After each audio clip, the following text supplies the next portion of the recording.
औज़ुबिल्लाहिमिनश्शैतानिर्रजीम बिस्मिल्लाहिर्रहमानिर्रहीम। अस्सलाम वालेकुम। उम्मीद करती हूँ अल्लाह ताला से कि आप लोग बिल्कुल ठीक ठाक होंगे, अपने घरों में खुश और आबाद और ईमान की भरपूर हालत में होंगे।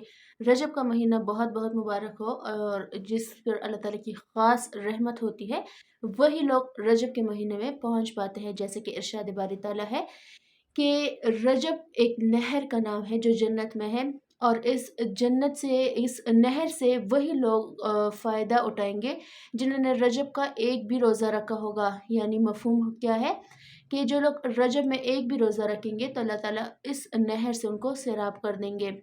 दूसरी जगह हदीस में आया है दूसरी जगह हदीस में आया है कि जिसने 27 रजब का रोज़ा रखा उसके लिए 60 रोज़ों का सवाब है।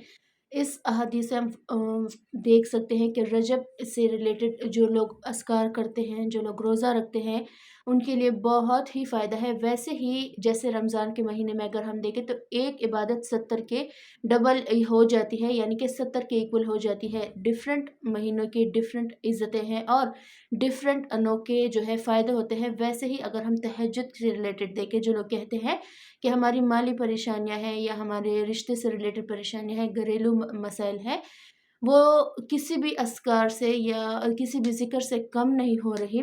उन लोगों के लिए स्पेशल 3 दिन का है हमारा, कि जो लोग 3 दिन ये रेगुलर करेंगे, जो मैं आपको अमल बताने वाली हूँ, इंशाल्लाह इंशाल्लाह अल्लाह ताला उनके परेशानियाँ भी दूर कर देंगी, और जो उनके माली मसाइल है या उनके परेशानियाँ हैं घरेलू रिलेटेड या कि कोई भी मसाइल है, इंशाल्लाह वो हल कर दी जाएंगी।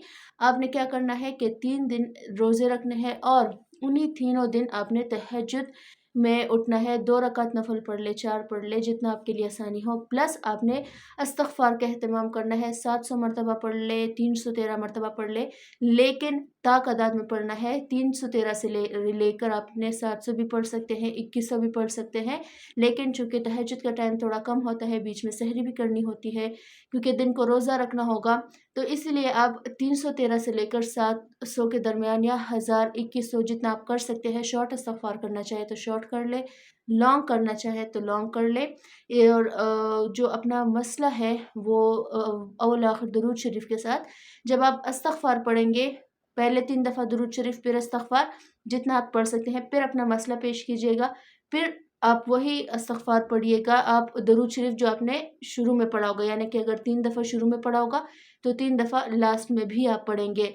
रजब का महीना है, ज़्यादा से ज़्यादा अस्कार करें, ज़्यादा से ज़्यादा नेकियां कमाएं, क्योंकि ये वो महीना है जो अल्लाह ताला के और आप सल्लल्लाहु अलैहि वसल्लम के महबूब तरीन महीनों में से आता है, और जिनके बाद रमज़ान के रोज़ों का एहतमाम भी करना होगा। चुनांचे रजब में अपने आप को तैयार कर लीजिए। जो लोग रोज़ा रख सकते हैं, जिनको कुव्वत का, उनको पता है कि हाँ मैं रोज़ा रख सकता हूँ रमज़ान में भी और इसमें भी, ऐसा ना हो कि आप रजब में अपना जो है सारा कुव्वत ख़त्म कर लें और रमज़ान तक पहुँचने से पहले ही आप रमज़ान के रोज़ों का एहतमाम ना करें। तो ज़्यादा से ज़्यादा नेकियां करें, अस्कार करें, जो रोज़ा रख सकते हैं रोज़ा रखें। मुझे और मेरी फैमिली को दुआ में याद रखिएगा। इंशाल्लाह कल मिलती हूँ आपसे। अल्लाह हाफ़िज़।